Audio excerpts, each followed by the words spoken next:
Primeira coisa que eu vou dizer, volta para o slide comigo rapidinho, dá uma olhada comigo.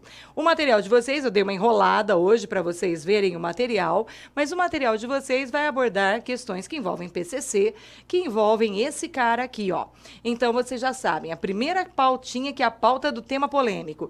Na última sexta-feira, dia 9, o ministro do Supremo Tribunal Federal, Marco Aurélio Mello, deferiu habeas corpus em favor de André Oliveira Macedo, de 43 anos, conhecido como André do Rap. Tudo bem? Embaixo, né? Segundo a Globo, André do Rap teria fugido para o Paraguai. Aí você tem a notícia e logo depois tem uma matéria falando sobre o assunto, certo? Que é bem interessante, que a posteriori eu posto para vocês. Mas a minha ideia hoje é a gente entender um pouquinho desse tema. Por quê? Vocês viram que questões envolvendo detentos começaram em 2017, quando a gente tem aquele massacre, né, na passagem de 16 para 17 ou 17 para 18, que eu vivo me perdendo no tempo. No Amazonas? Isso. Foi em 2016. 16 para 17, juízo, né, para o Réveillon de 17. Isso. E aí, esses temas começaram a aparecer. Além disso, temas envolvendo justiça, justiçamento, violência, violência urbana. E às vezes a gente tem que falar e fala besteira. E às vezes a gente diz que a pessoa errada está fazendo a coisa errada, certo? Então é preciso aumentar delegacias para combater a criminalidade. Será que isso combate? Será que é por aí? Então, assim, ó, primeiro, eu fiz uma redação para vocês, coloquei uma proposta, até não quis mostrar antes, para vocês não ficarem preparados e armados, da seguinte maneira: faça uma dissertação expositiva, porque você pode fazer a federal, você pode fazer a UFSC, você pode fazer outras bancas, em que você explique um pouco do sistema prisional, do sistema carcerário, explique um pouco disso para uma pessoa usando só 30 linhas. Se eu pedisse isso para você, eu pediria algo muito conteudista. E a gente vai pensar que tudo que o Arthur disser hoje, você vai anotar. Tudo que você tiver de pergunta, você vai lançar no final. E a gente vai fazer aquele bate-papão gostoso que vai te ajudar na redação. Tudo bem até aqui, moçada? Dúvida até aqui? Manda aí, tá tudo certo? Então, bora caminhar. Arthur, vamos começar falando do assunto? Essa pauta aí, Arthur, o que aconteceu? O que acontece? Por que um prende, o outro solta? Como é que funciona a justiça no Brasil, Arthur?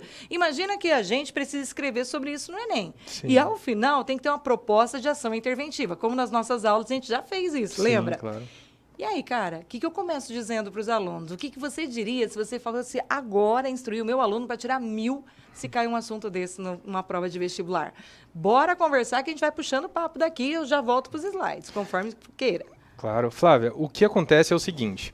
Nesse caso se quiser específico... levantar, falar com a câmera, sentar, a gente fica um nós pouco vamos bater no preso, papo. né? É ruim, Sentado, né? A gente está acostumado, né? É esquisito. Ainda mais a gente é advogado, gosta de uma tribuna ali, Aí, ó, de falar. sinta-se à vontade. Mas no decorrer aqui da exposição, eu levanto também, me expresso. Como você quiser. Mas o que aconteceu no caso concreto é que o ministro do STF, o Marco Aurélio, numa decisão inovadora, e por que eu digo inovadora? Porque a decisão foi baseada no artigo 316 do Código de Processo Penal. Eu sei que é um pouco técnico, quem não é do direito não tem obrigação de saber o que significa o artigo 316, parágrafo único do CPP, mas eu digo que ela é inovadora, e eu explico agora por quê, porque surgiu com o pacote anticrime, aquele famoso pacote anticrime que veio aí no dezembro de 2019, passou a ser válido, a valer efetivamente em janeiro deste ano, então é recentíssimo, né? Inclusive, quem participou ativamente do pacote anticrime foi o ex-ministro da Justiça, ex-juiz federal, Sérgio Moro. E nesse pacote anticrime teve uma alteração em várias leis, Código Penal, Código de Processo Penal, Lei de Organização Criminosa, Lei de Execução Penal, entre outras.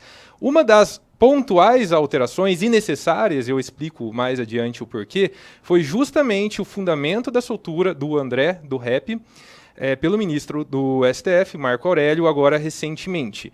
Porque o artigo 316, parágrafo único do Código de Processo Penal, ele dá uma obrigação ao magistrado, ao juiz, que decreta uma prisão preventiva, que a cada 90 dias ele tem que novamente fundamentar a necessidade daquela prisão. E por que isso? Eu vou voltar agora... Não, espera só um pouquinho, vamos voltar já. Arthur... Eu não entendo nada de justiça. Então, vamos pensar assim? Vamos. Cara, quando o cara é preso, o que acontece? Vai na sequência lógica. Vou na sequência. Vai Então, na sequência. voltando ao tempo. Antes de 2011, o que acontecia? Quando existia uma prisão em flagrante, o que significa prisão em flagrante? Flagrante vem de flagrare, que significa queimar, aquilo que queima. Então, a prisão em flagrante é aquela quando o sujeito é preso cometendo o crime, em resumo, né? Então, quando o sujeito era preso em flagrante, ele ficava muitas vezes meses, dias, anos preso sem ter uma nova análise daquela prisão, principalmente quando ele não tinha advogado. Quando é uma pessoa que tem dinheiro... no Brasil é bem comum, né? A maior parte dos presos não tem advogado. Eu já trabalhei na Defensoria Pública 2 anos, no ambiente aqui em Londrina, na Penitenciária Estadual de Londrina 2, porque não tinha estrutura física. Hoje já tem estrutura da Defensoria, mas não tinha, então trabalhei no estabelecimento prisional, então eu sei como que funciona o estabelecimento prisional. Hoje em Londrina até que está bem controlado, né? Mas antes de 2011 o sujeito era preso e ele ficava preso em flagrante, não tinha dinheiro, não tem defensoria pública suficiente para todo mundo que não tem advogado, e aqueles que não têm essa condição financeira acabavam anos presos. Há casos de pessoas que ficaram 7 anos presas por um crime que tem uma pena de 4, só para ver o absurdo. Ou seja, ele ficou mais tempo ali aguardando. Mais tempo do que se ele fosse efetivamente do que se ele condenado. Sido condenado, é Mesmo isso? condenado, ele... Em alguns casos, absurdos, é óbvio, né? Alguns casos, isso efetivamente aconteceu. Então, em 2011, observando essa necessidade de evitar esse caos prisional que é o Brasil, até hoje, o nosso sistema prisional ele é falho e ele procura sempre respostas imediatas que não passam de varrer a sujeira para baixo do tapete. Que a gente sabe que um dia essa sujeira vai voltar e pode voltar mais suja, com fungos e com doenças e tudo mais, né? Então, em 2011, houve uma alteração do Código de Processo Penal para dizer que o juiz, a partir do momento de uma prisão em flagrante, então o sujeito foi preso agora, cometendo crime, então em até 24 horas, o juiz, a partir de 2011, ele tem que analisar a efetiva necessidade da manutenção dessa prisão ou se vai colocar o sujeito em liberdade. Isso já foi muito bom, porque mesmo sem a presença de um advogado, o juiz já começou a fazer essa análise. Isso já começou a fazer essa análise pelo próprio juiz nesse prazo de 24 horas. Depois surgiram também as audiências de custódia, que é onde isso é feito já em audiência. Então, o sujeito é preso, geralmente no dia seguinte já existe essa audiência de custódia, onde o juiz faz análise da necessidade ou não da prisão. Então o juiz vai falar, olha, esse cara é perigoso? Existe algum risco para a sociedade? Algo do tipo? Claro, dentro dos fundamentos de uma prisão preventiva, ele vai converter esse flagrante em uma prisão preventiva. Então essa prisão, ela passa a ser uma prisão preventiva.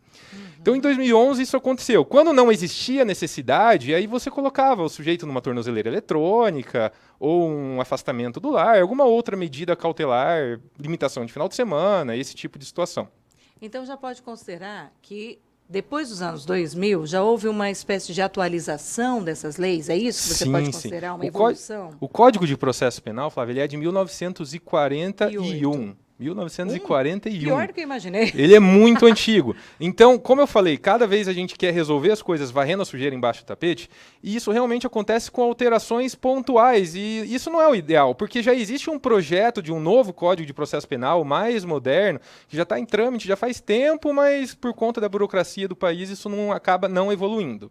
Certo. Mas a partir de 2011, então, isso aconteceu, já passou a ter uma avaliação do juiz se era necessária a manutenção da prisão daquele indivíduo ou não. Então, muitas vezes, aquele sujeito que furtava roupa de varal para comprar droga e esse tipo de situação, que não é uma pessoa que traz algum perigo para a sociedade, ele já começou a ser solto nesse instante. Já começou a ser solto e, enfim... Mas solto, aguardando um julgamento, é isso? Aguardando um julgamento. Então, ele Entendi. responde em liberdade. Por que eu digo que ele responde em liberdade? Porque a própria Constituição Federal fala que a liberdade é a regra. Então, a liberdade é a regra. O artigo 5º da Constituição Federal já diz isso.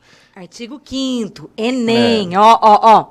Tudo de bom, viu, gente? Lembra disso. Já vai ficar bonita a redação. Já, né? Artigo 5º, quando a gente não usa o artigo 5º, usa a Declaração Universal dos Direitos Humanos, que também, Pacto de São José da Costa Rica, tem vários. Que pacto é esse? Que eu não... Gente, esse pacto eu não conheço. Vou deixar isso para outro tema. Para uma outra aula ele vai voltar para falar desse pacto, que esse aí agora me interessou. Tá?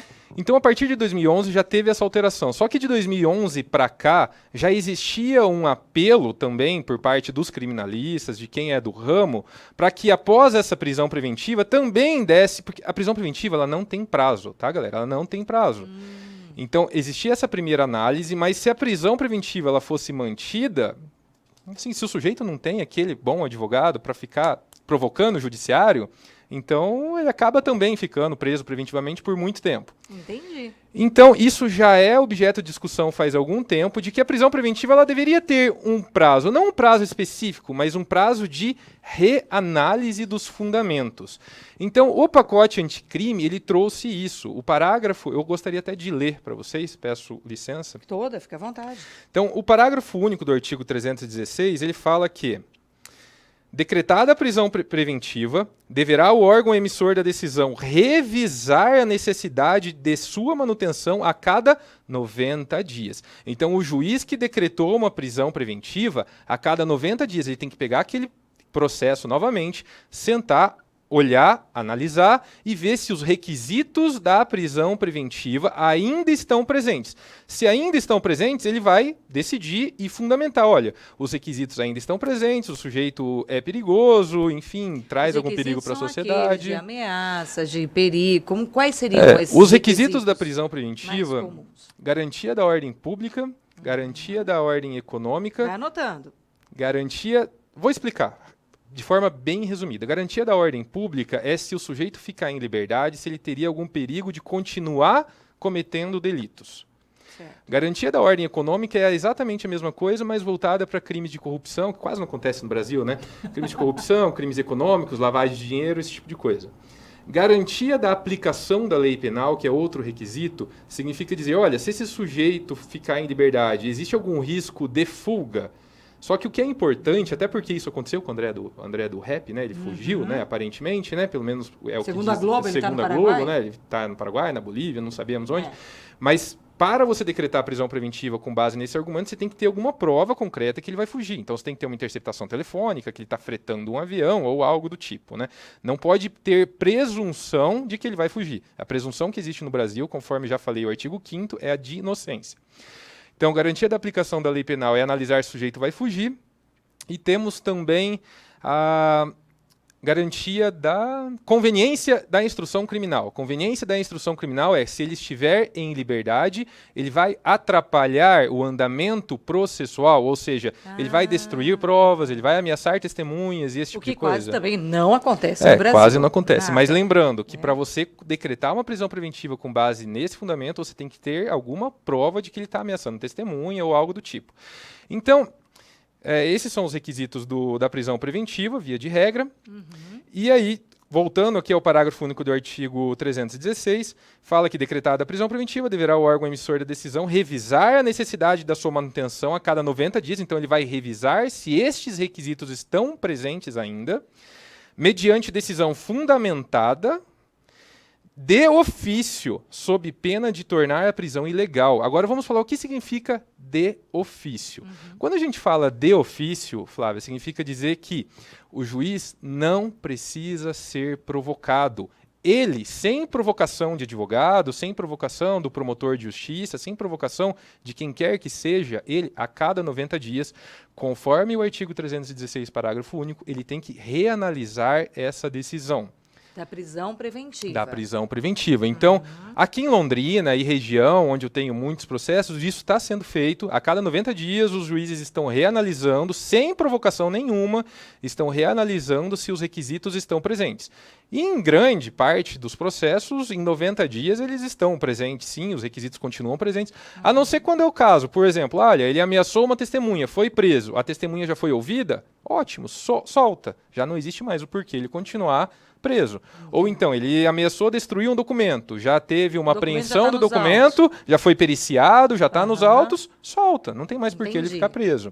Então, por isso que é importante essa reanálise. Como eu disse, para quem tem advogado, gente, isso já é feito. Os advogados, eles sempre estão sentados no processo e cuidando de forma eficaz. Mas para quem não tem advogado, quando trabalhei na Defensoria Pública, eu sozinho era responsável ali pelo cumprimento de pena, acompanhamento de pena de 250 presos, mais ou menos. Então, uma pessoa acompanhando 250 casos de pessoas presas não é tão tranquilo de você ter o mesmo cuidado de como se fosse um advogado particular. E é pela falta de estrutura, não é pela falta de cuidado de quem trabalha na defensoria pública ou esse tipo de coisa, né? Pode continuar. Então, o que aconteceu no caso concreto foi que o ministro do STF, o Marco Aurélio, ele entendeu por aplicar o parágrafo único do artigo 316, porque não teve uma reanálise no prazo de 90 dias. No caso concreto, o André do Rap ele foi preso, salvo o melhor juízo, em dezembro do ano passado. Ele foi condenado, de fato houve uma condenação e houve um recurso em segundo grau. Nesse recurso, me parece, pelo que eu vi também, até peço desculpa porque não vi muito, não tive nem tempo de analisar o caso específico, muito recente, mas... Só detalhe, eu sequestrei ainda há pouco para que vocês tivessem essa aula, né? A Célia vai ter um probleminha, ela não vai poder dar aula hoje. Daí, semana que vem, eu não darei aula e ela vai dar. E aí eu sequestrei, né? Porque eu sei que a gente já fez aulas com temas próximos, e é a área que ele dá, né? Aqui no Saber, inclusive, também. E aí eu sequestrei para vocês, tá, gente? Então, o Marco Aurélio, ele entendeu que como a última fundamentação da prisão preventiva do André do Rap, que foi, se eu não me engano, dia 24 ou 26 de junho, e se vocês fizerem as contas, aí se vocês estão estudando matemática, eu fiz direito porque eu não gosto de números, eu só sei quando é 20%, 30%, Opa. Contrato de honorários, né? Aí eu sou bom, né? Mas, então, passou mais de 90 dias, então o Marco Aurélio, de ofício, como eu falei, está na lei, ele decidiu por dizer que essa prisão é ilegal, e aí ele soltou o André do Rap. A própria lei de abuso de autoridade, em seu artigo 9º, diz que é crime se o magistrado ele mantém uma prisão ilegal. Então, olha só a situação que às vezes o julgador fica. Ah, se eu soltar, o que vai acontecer? Mas se eu manter a prisão, que pode estar, ao meu entender, eu estou dizendo não o meu entender, o entender do ministro, que no entender dele era uma prisão ilegal, ele também poderia cometer o crime. Então, aí ele poderia ser punido? Poderia ser punido. Opa! Olha que interessante que é isso, gente. E, como eu falei que essa soltura foi com base em algo muito novo, o STF, o Supremo Tribunal Federal, por meio dos 11 ministros que ali estão, eles são responsáveis por salvaguardar a nossa Constituição Federal, vendo se todas as leis estão em conformidade com a Constituição. E o que vai ser discutido, já começou a ser discutido hoje. Hoje já começou a ser discutido, já foram, se eu não me engano, 3 ou 4 votos, que é o alcance do parágrafo único do artigo 316. Pelo que eu observei, a maior parte dos ministros realmente ela está dizendo que essa soltura, eles não concordaram com a soltura, ainda não teve voto, foram 4 votos dos 11 ministros, né? Mas esses 4... Era aquele que a live não estava boa. Esse também, o Fachin. É que ele estava contando que na hora que o Fachin foi falar, a live deu pau. A live caiu. Então imagina, se às vezes dá problema com o ministro do STF, né? Imagina então, a gente dando aula em universidade, em escola. Então, esses ministros que hoje já votaram entenderam que essa soltura ela não deveria ter acontecido. Mas não porque a lei é inconstitucional, não porque esse artigo é inconstitucional. O fundamento técnico dessa decisão, até peço desculpas por ser talvez um pouco técnico, mandem perguntas, mandem dúvidas. Eu já estou com o meu celular, viu, gente? Agora eu não estou acompanhando a nossa transmissão, eu estou só com o WhatsApp para que vocês possam mandar livremente conforme for dando as dúvidas, tá? Mas o fundamento técnico dos ministros que votaram hoje é a respeito do alcance do parágrafo único. Porque essa soltura ela foi realizada quando já estava em fase recursal, já estava em recurso, ele já tinha uma decisão em primeiro grau, como se fosse aqui em Londrina, é condenado, depois você recorre para Curitiba, né, no Tribunal de Justiça, esse tipo de coisa. Ele já tinha um recurso. São quantas instâncias? 3? Nós temos as instâncias que vão tratar efetivamente dos fatos, primeiro e segundo grau, e depois as instâncias de Brasília, Superior Tribunal de Justiça, o STJ, e o STF, Supremo Tribunal Federal. Notou? E o STF hoje, por meio desses 4 ministros, que eu creio que vai ser a posição majoritária, eu acho que vai ser, não é porque está 4-0, que isso pode mudar, né, ainda, né, mas eu penso que essa vai ser a posição mesmo, eles entenderam que o alcance, esses 90 dias, ele é aplicado quando o fato está em primeiro grau. Então, vamos levar em consideração Londrina. Enquanto não tem o julgamento em Londrina, de 90 em 90 dias, tem que ser feita essa revisão. A partir do momento em que tem um recurso, tendo em vista que os recursos, eles demoram, às vezes, eles demoram muito para ter um julgamento final, então eles estão relativizando essa situação em sede recursal, que não seria em todo e qualquer caso que só o fato do juiz ou do desembargador ou do ministro não ter reanalisado a decisão em 90 dias seria suficiente para tornar a prisão ilegal e, consequentemente, soltar o indivíduo. Ou seja, a polêmica é grande e a vai polêmica permanecer. é muito grande, como tudo no direito penal ultimamente, né? Então, gente, e aí é que nós vamos considerar, então, que isso foi o resultado de um parágrafo, né, assim posso dizer, do pacote anticrime. Sim.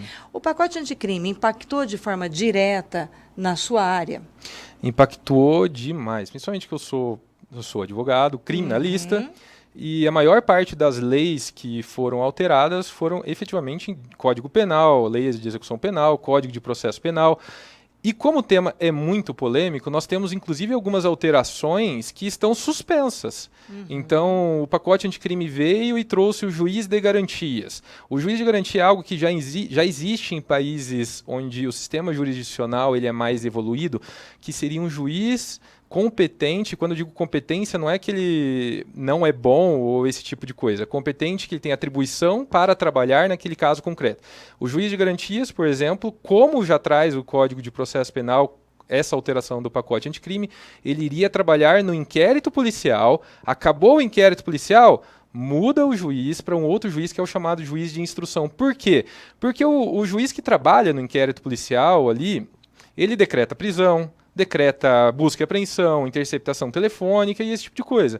Então, os criminalistas, a doutrina penal diz que o juiz ele acaba ficando contaminado por aquilo. Então, imagina, o juiz prendeu alguém, o sujeito ficou 2, 3 anos preso, depois ele vai julgar aquele caso. Então já existe uma pressão interna ali, poxa, se eu deixei esse cara 2, 3 anos preso, imagina se eu soltar, né, uma prisão ilegal. Então existe esse posicionamento que ele está um pouco contaminado e que seria mais justo, por meio de um sistema acusatório, seria mais justo que fosse outro juiz a julgar o caso concreto. O pacote, então o juiz de garantia é um caso que foi suspenso, entre várias outras situações. O prazo de cumprimento de pena foi muito alterado, então também pela questão do pacote anticrime, então Alguns de crimes corrupção, foram considerados hediondos, né, que não eram sim, até sim. então, é isso? Na verdade, o prazo de cumprimento de pena para você conseguir uma progressão de regime, ele aumentou para alguns tipos de crimes. Então, corrupção, por exemplo. A gente vai falar já dessas questões das penas, das formas, etc. Mas então, o que você poderia me dizer em relação a essa questão? O fato dele ter sido solto estava de acordo com a lei? Como eu disse, tudo depende da interpretação. Olha, nesse caso, não existe certo e não existe errado. Os ministros do Supremo, como qualquer juiz, como qualquer julgador, ele está ali para interpretar a lei também. É claro, ele está ali para interpretar a lei segundo a Constituição Federal. A interpretação que o Marco Aurélio deu é que forma é garantia. Tem que seguir aquela forma. Se você não seguir aquela forma, você fere uma garantia. Ferindo essa garantia, você torna um ato ilegal. E é nesse sentido, inclusive, que muitas vezes nós vemos operações grandes sendo anuladas, porque as formas não foram seguidas. Às vezes, então... Ou seja, estava tudo certo, mas estava tudo certo. falharam O cara na era execução. culpado, tem tudo, tem interceptação telefônica. Tudo bem, mas se essa interceptação telefônica ela é ilegal, se não seguiu a lei de interceptação telefônica, se o prazo foi acima do permitido e esse tipo de situação, você anula essa interceptação, destrói essa interceptação, Ela efetivamente não pode ser usada no destrói. E julgamento. ela não pode ser utilizada no julgamento e muitas vezes você só tem aquela interceptação, acaba anulando todo o processo. Isso aconteceu com uma operação que chamava, né, Operação Castelo de Areia, foi uma operação anulada pelo Superior Tribunal de Justiça, pelo STJ, que muitos dizem, inclusive, que ela é o primeiro passo da Lava Jato, porque tinha muitas partes ali coincidentes, né? E ela foi anulada por conta de provas ilegais produzidas. Então, muitas vezes, gente, eu sei que às vezes é difícil, a gente fica... Pode falar querendo palavrão, justiça. Às vezes a gente fica puto, porque a gente quer justiça. E não é porque eu sou advogado que eu sou a favor da corrupção, que eu sou a favor de bandido, que eu acho que todo mundo tem que ficar em liberdade. Não, eu digo que as formas devem ser seguidas. Eu quero o combate à corrupção, eu gosto, é o país que eu vivo, é o país que a minha família vive, que os meus conhecidos, meus amigos, e que eu pretendo crescer e viver e morrer aqui, não tenho intenção de mudar do Brasil. Então é óbvio que eu quero que a corrupção seja combatida, mas da forma correta. Então se a forma é garantida, às vezes alguns sacrifícios eles são necessários, e esses sacrifícios muitas vezes é por meio de uma soltura de alguém perigoso, a soltura de um bandido, entre aspas, né, algo desse tipo, e às vezes a gente fica revoltado. Ele pode ser uma gente. exceção, mas outros que podem ser soltos podem ser a regra, é mais ou menos Exatamente, isso? exatamente. Então, para salvaguardar o direito de alguns, ainda que em alguns momentos seja injusto? Eu sempre falo que se existe uma pessoa que está presa de forma ilegal, isso às vezes justifica você soltar 10, 20, 30. Dá medo, né, gente? Porque quando fala isso, a gente se sente acuado numa sociedade em que a violência é muito forte. Mas pensando pelo princípio do direito, não é? Uma vez, Arthur, eu fiz uma pergunta a um advogado criminalista aqui da cidade, o Arthur provavelmente saiba. Eu perguntei a ele assim, esse rapaz é réu confesso de um feminicídio com mais de 60 facadas. Como você pode representá-lo? Ele olhou para mim, do alto da sabedoria, daquele cabelo grisalho, virou para mim e falou assim, então, eu tenho que julgar, não, eu tenho que defender para que ele seja julgado com justiça proporcional ao crime que ele cometeu. Então, eu fiquei olhando para aquilo e falei, ele não está para querer soltar ou inocentar um condenado. Não. Mas ele, na verdade, ele queria fazer, era promover uma forma de justiça. Aí eu comecei a achar o direito mais lindo ainda, gente. Um dia ainda vou fazer esse curso também, viu? Indico. Né? Não para vocês que querem estudar para medicina, esse tipo de coisa. 90% de vocês são medicineiros, não mudem. Tá? Mas para quem está perdido... O advogado criminalista, ele sofre muito preconceito porque muitas vezes ele é confundido com o seu cliente. As pessoas olham para você e falam como que você consegue defender essa pessoa. Efetivamente, o que aconteceu. Mas a gente tem que separar um pouco as coisas. E uma coisa é o advogado, outra coisa é o cliente. E a gente está aqui para fazer